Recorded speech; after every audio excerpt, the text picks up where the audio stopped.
Taylor Swift's influence has become so massive that it no longer feels limited to music charts, sold-out stadiums, or pop culture headlines.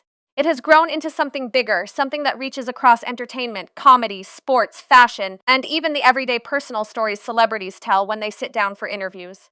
What makes this moment so fascinating is not just that Taylor Swift is famous. There have always been famous people.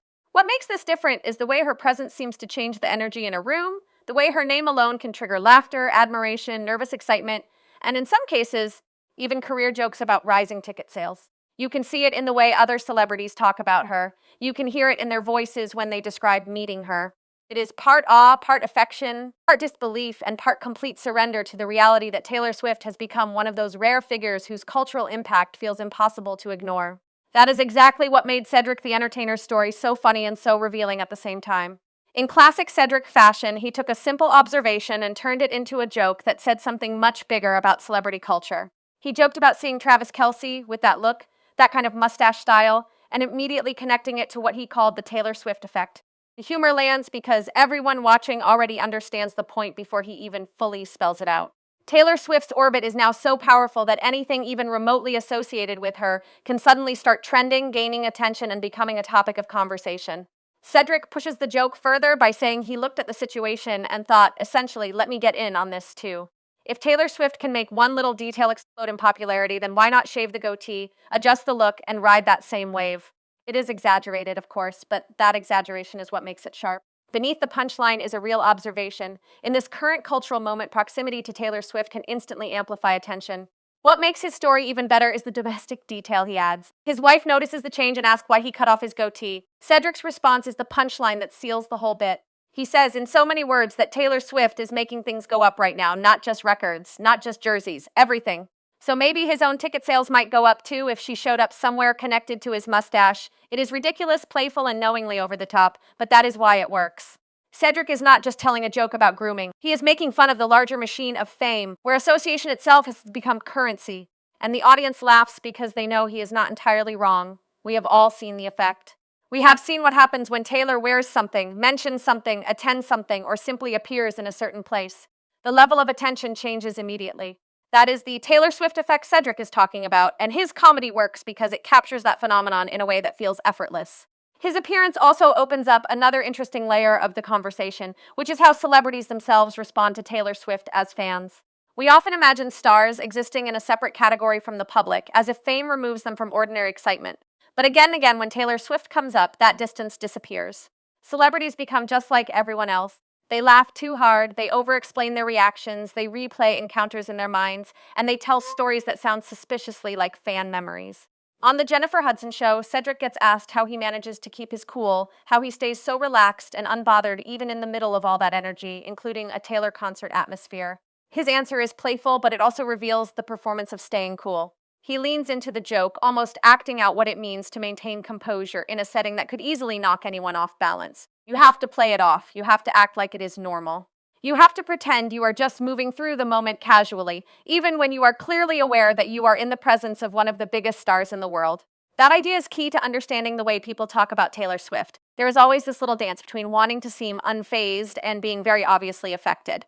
People try to project chill, but the story itself usually betrays them. Their eyes light up, their voice changes, their memory gets more vivid. It becomes clear that the experience mattered. And that emotional honesty is part of why these stories are so watchable. We are not just hearing celebrity anecdotes.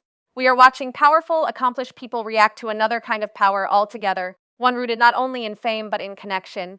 Taylor Swift's career has created a kind of emotional intimacy with the public, and that intimacy does not disappear just because the person meeting her also happens to be famous. The conversation becomes even more interesting when it shifts from celebrity fandom to artistic respect. It is one thing for comedians and actors to joke about the Taylor Swift effect. It is another thing entirely when highly respected musicians speak about her with admiration, especially artists who are themselves major creative forces. That is what makes Saw's comment so compelling. Here is an artist with a distinct voice, a powerful identity, and an enormous fan base of her own, and even she describes these encounters with Taylor in a way that sounds deeply human. When asked whether she and Taylor exchange advice, inspire one another, or discuss creative ideas, SZA does not launch into some polished industry answer. Instead, she responds with a kind of candid surprise. Her reaction suggests that every time Taylor walks up to her or approaches her, there is still this internal moment of disbelief, almost like she has to remind herself that yes, This is actually happening. This is Taylor Swift. This is a real interaction. That detail says a lot. It shows how Taylor's image operates on multiple levels at once. To the public, she is a superstar.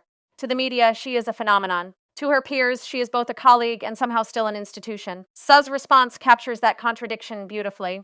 She does not pretend that Taylor's fame is normal. She does not minimize it just because they exist in the same celebrity ecosystem. Instead, she acknowledges the obvious truth. There is still something surreal about being approached by someone whose presence carries that much cultural weight. And then she moves from surprise to respect, which is where the conversation deepens. Suh explains that she would love to write with Taylor, love to build ideas with her, love to create something together, and the reason she gives is incredibly telling. She points directly to Taylor Swift's storytelling. That admiration matters because it comes from another songwriter who understands what it means to turn feeling into language. This is not praising Taylor in a vague, generic way. She is speaking to craft. She is recognizing the ability to tell a story that reaches people, the skill of shaping emotion into something memorable, singable, and universal. In a media environment where celebrity praise can often sound recycled or superficial, that kind of acknowledgement stands out. It suggests that Taylor's peers are not just impressed by her success. They are paying attention to how she does it. They are watching the writing, the structure, the emotional clarity, the ability to build worlds through songs. Suh goes even further by saying Taylor was open to the idea of collaborating, which adds another layer of possibility. Suddenly, this is not just admiration from afar. It is mutual respect, the kind that could become something real. And then Suh offers another phrase that really sticks. She says Taylor is bossed up. That is such a simple expression, but it carries a lot. It speaks to authority, self-possession, discipline, and command. It is not just a compliment about fame. It is a compliment about how Taylor carries herself within that fame. It suggests someone who has built something massive and still knows how to operate within it with control and intention. That perception comes up again and again in how people talk about Taylor Swift. Yes, they mention her popularity, her talent, and the reaction she gets from fans, but they also keep circling back to her professionalism, her command, and the way she moves through the industry as someone who understands her own power.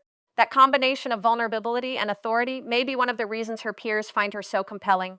She is associated with emotional openness, diaristic songwriting, and songs that feel deeply personal, but she is also seen as a strategist, a builder, a person who knows how to shape an era. When artists like C speak about her, they are not only reacting to the mythology, they are responding to the actual body of work and the way it has been sustained over time. There is a recognition that storytelling at Taylor's level is not accidental. It is built, it is worked on, it is refined. And perhaps that is why the idea of a collaboration sparks so much excitement. It feels like the meeting of two artists who both understand what it means to translate complicated feeling into something unforgettable. From there, the conversation widens again, moving from a current chart-dominating artist like Suh to a legendary figure like Smokey Robinson. That transition is powerful because it proves how broad Taylor Swift's reach really is. Once a story about Taylor starts involving both contemporary stars and all-time icons, it becomes harder to frame her influence as a temporary pop moment. Smokey Robinson's comments bring an entirely different perspective because they come from someone whose career spans generations. He is not speaking as a hype-driven commentator caught up in the latest trend. He is speaking as a legend, a man who has seen decades of music history unfold. And yet, even in his telling, Taylor Swift is not just another celebrity. She is someone his granddaughter adores, someone he personally respects, and someone whose fame he witnessed at close range long before the current level of frenzy. What is especially touching about Smokey's story is how family becomes the bridge. He explains that he took his granddaughter to see Taylor Swift because she is a true fan, a real Swiftie. And in the way he tells it, there is warmth and humor all at once. He talks about how his granddaughter called him Pop Pop and let him know that Taylor was coming. That small detail instantly grounds the story. Suddenly, this is not just a major music legend talking about another major music star. It is a grandfather talking about making his granddaughter happy. It becomes personal in the most relatable way. One generation is introducing another to music, but in this case, the younger generation already has the artist selected. Taylor Swift is the one they love. Taylor Swift is the one they want to see. Taylor Swift is the event. Smokey then says he called Taylor and told her he wanted to bring his granddaughter to see and meet her. That alone tells you something significant about Taylor's place in the industry. She is reachable to people who have known her a long time, and there is enough mutual respect there that this kind of request feels natural. But then comes the image that really captures the scale of her fame. Pittsburgh was shut down. Smokey describes the city as if a president were in town. Traffic everywhere, movement restricted, total chaos. It is a vivid comparison, and it gets at what a Taylor Swift appearance now represents. It is no longer just a concert. It is an event with civic dimensions. A whole city bends around it, traffic patterns change, people plan around it, energy shifts. That image of Pittsburgh being overwhelmed is not only funny but telling. It shows the difference between normal celebrity and era defining cultural presence.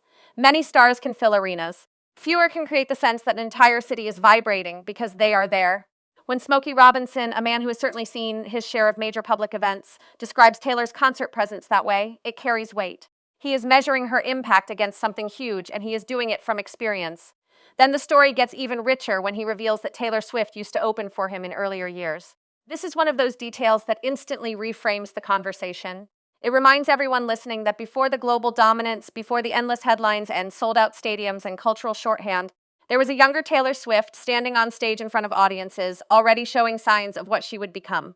Smokey remembers sitting up front and watching her sing, and even then, he could tell she was headed somewhere beyond the moment she was in. He describes it almost like watching someone operate with one foot already in the future. She was not just performing where she was reaching far beyond it. That kind of observation is incredibly powerful coming from someone like him because it suggests that Taylor's ascent did not appear from nowhere. The seeds were visible. The intensity, the instinct, the sense of scale, the feeling that she was already playing into some much bigger destiny, it was there. This kind of retrospective testimony matters because it adds credibility to the idea of Taylor as a once-in-a-generation figure. It is one thing for fans to say they always knew she would be huge. It is another for an established legend to say he saw it early, that he watched her and recognized she was operating on another level before the rest of the world fully caught up. It tells us something about the force of talent when it is paired with ambition. Some people grow into fame slowly, almost accidentally. Others seem to carry an unmistakable momentum from the beginning. In Smokey's recollection, Taylor clearly belongs in the second category. And then, just when the story could have settled into warm nostalgia, it takes a fun turn with the prank memory. Taylor comes out dressed as Ace Frehley from Kiss during the final night of the tour, tying into the song Kiss a Girl. It is such a theatrical, playful image, and Smokey's reaction makes it even better. He says the costume was so convincing that for a moment he thought it really was Kiss. That detail does two things at once. First, it shows Taylor's sense of humor and commitment to a bit. She did not just appear in some loose approximation of a costume. She apparently committed hard enough to fool people. Second, it reminds us that long before the current era of elaborate visual worlds, surprise moments, and intensely theorized performances, Taylor already understood how to create memorable stage moments. The prank sounds funny, but it also reflects a larger instinct for performance. She knew how to make a last night of tour appearance feel special, surprising, and unforgettable. There is a generosity in that kind of gesture, too. Taylor's cameo was not about drawing focus away from the artist whose show it was. It was about participating, playing, and helping create a moment people would remember. That is another theme that quietly runs through many of these stories.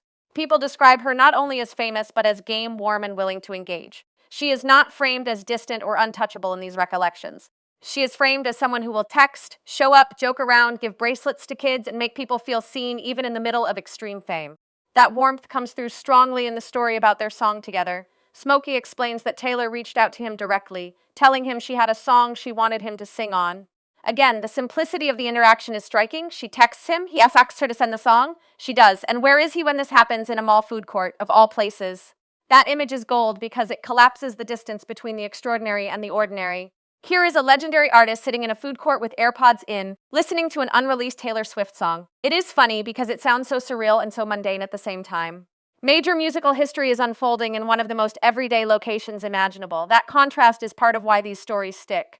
They remind us that behind all the giant headlines, there are these oddly normal moments. A text message arrives, someone puts in earbuds, someone hides in a bush, someone jokes with their spouse about a shave and a mustache. These moments humanize the scale of fame without diminishing it. In fact, they make it feel even bigger, because the most normal places and situations suddenly become charged with the presence of this very abnormal level of celebrity. Smokey's story also reinforces the idea that Taylor's appeal is genuinely cross-generational. He himself says he loves Taylor and describes her as a nice person, a great person, someone he has known for a long time. He is not adopting his granddaughter's fandom just to be polite. He is expressing his own respect. That is important because one of the most striking things about Taylor Swift's place in culture is that admiration for her often moves across age groups, professions, and fan identities. A teenage fan can be obsessed with her, a legendary soul icon can admire her, a comedian can joke about her power, a contemporary songwriter can praise her storytelling. An actress can hide in the bushes for a glimpse of her. Those responses all live on different levels, yet they point to the same conclusion. Taylor Swift has become a figure who functions simultaneously as artist, symbol, event, and emotional reference point.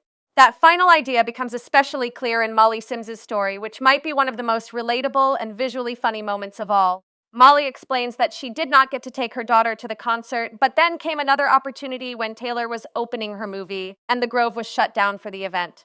Right away, you get the sense of the scale surrounding Taylor's appearances. The venue itself becomes transformed. Normal public space becomes high security spectacle. And Molly, like so many parents trying to make something magical happen for their children, arrives early and ends up doing something hilariously desperate, hiding in a bush.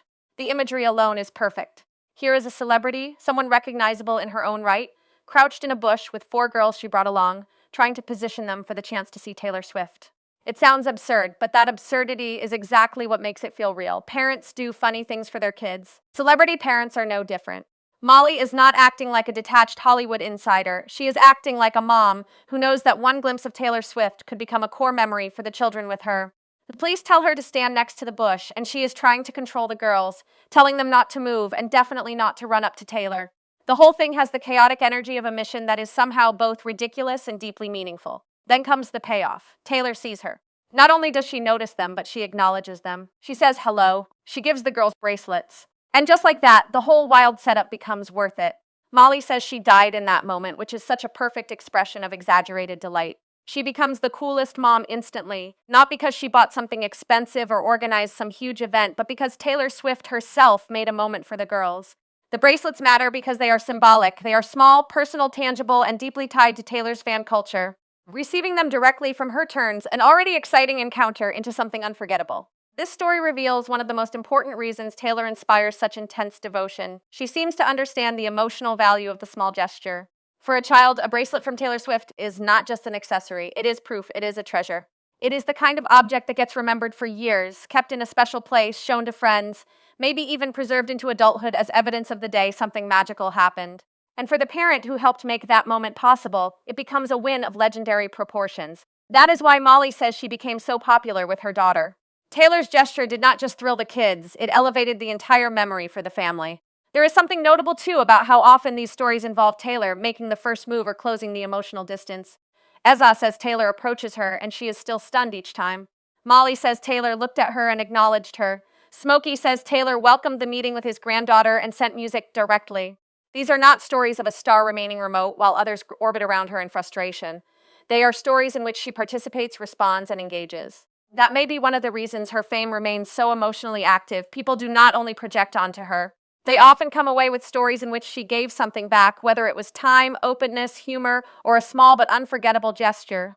When you put all of these anecdotes together, what emerges is a fuller picture of Taylor Swift that goes beyond numbers, awards, and headlines. Yes, the scale is there. Cities shut down. People joke that anything tied to her suddenly becomes hot. Fellow celebrities become starstruck. But underneath that huge public image is a repeated testimony about how she makes people feel. She makes them laugh, she surprises them, she makes them feel included in the moment. She impresses them creatively, she earns their respect professionally, she gives their kids bracelets. She texts songs to legends in food courts. She shows up in costume for a prank. She approaches other artists in ways that make them feel seen rather than overshadowed. This is why the so-called Taylor Swift effect is not just about clout or attention. It is also about emotional resonance.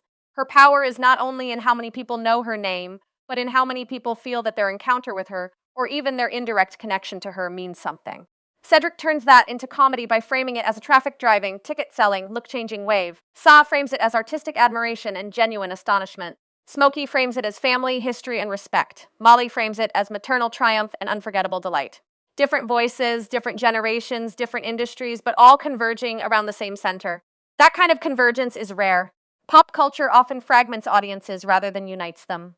Different age groups follow different artists, different industries celebrate different kinds of stars. Fame can become siloed, but Taylor Swift seems to cut across those lines.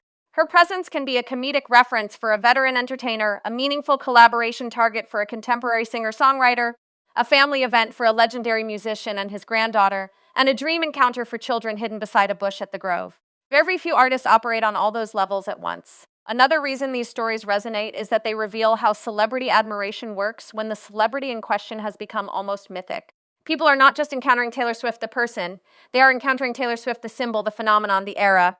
So when Sa says she has a moment of disbelief each time Taylor approaches her, it makes sense. When Cedric jokes that Taylor's influence could raise his ticket sales just through a facial hair association, it lands because her name already carries this mythic economic and cultural power. When Smokey compares the concert traffic to a presidential visit, he is responding not only to Taylor as singer, but Taylor as public event. When Molly dives into the bushes for a chance encounter, she is reacting to the emotional scale of the moment. In each case, Taylor is both a person and a phenomenon, and that duality creates a unique kind of reaction. It is also worth noting how humor keeps showing up in these stories. Humor is often a sign that people are trying to process something larger than themselves. When fame becomes so big it starts to feel absurd, laughter becomes one of the only adequate responses.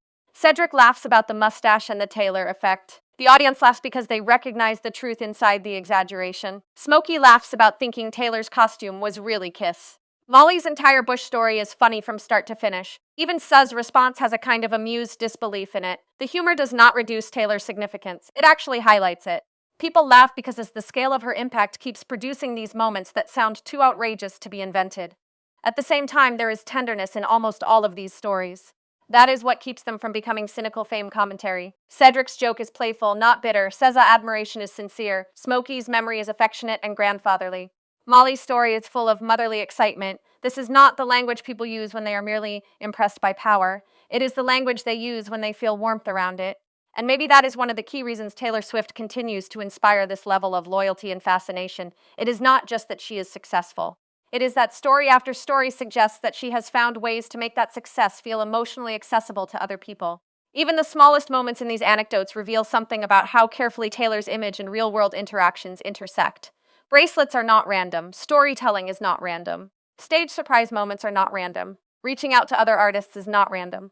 These things all reinforce the same larger identity, someone who understands narrative, understands memory, and understands that culture is built not only through major releases, but through moments people repeat to one another. And that may be the clearest through line in all of these celebrity recollections. Every person telling a Taylor Swift story is in some way passing along a memorable scene. Cedric has the shaving conversation with his wife. Ezza has the inner thought of this is really happening. Smokey has the food court with the AirPods and the city shutting down. Molly has the bush and the bracelets. They are all telling scenes because Taylor Swift creates scenes worth retelling. That ability to generate retellable moments is one of the deepest forms of cultural power. It means the story does not end with the event itself. It continues in conversation, in interviews, in memories, in clips that circulate, in laughter that gets shared. The original moment becomes social currency. Someone can sit on a talk show and describe what happened, and instantly the audience feels part of it. They can imagine it. They can laugh with it. They can connect it to their own version of fandom or admiration. Taylor Swift's presence seems uniquely suited to creating these afterlives of moments where the encounter keeps expanding long after it is over. So when people say everyone loves Taylor, it may sound simplistic at first, but there is something real behind it. Everyone does not literally mean every single person. What it means is that her reach is so broad and her story so varied that she keeps appearing in spaces where you might not expect her. She is in sports conversations because of Travis Kelce. She is in comedy bits because of her cultural influence. She is in songwriting conversations because peers respect her pen. She is in family stories because children adore her. She is in music history conversations because legends watched her rise early. She is in these funny little human memories because she leaves an impression strong enough to be retold. And maybe that is the truest summary of all these moments. Taylor Swift leaves an impression, not a vague impression, but a sharp one. People remember where they were. They remember what she said. They remember what she wore, how the city felt, what the crowd was like, how their kids reacted, what kind of joke they made after. That level of memory does not come from mere celebrity recognition. It comes from significance. It comes from the feeling that a moment touched something bigger than itself. In the end, these stories are not just about Taylor Swift. They are about what happens when a public figure becomes a shared emotional language. Cedric uses that language to make a joke about his mustache and the economics of attention. Sa uses it to talk about admiration, collaboration, and songwriting respect. Smokey Robinson uses it to connect generations from his own legendary past to his granddaughter's present excitement. Molly Sims uses it to tell a story about motherhood, excitement, and a perfect little moment of generosity that made her daughter's day. Different tones, different stakes, different contexts, but all circling the same remarkable fact. Taylor Swift has become one of those rare people whose impact is measured not only by charts and crowds, but by the stories other people cannot wait to tell about her.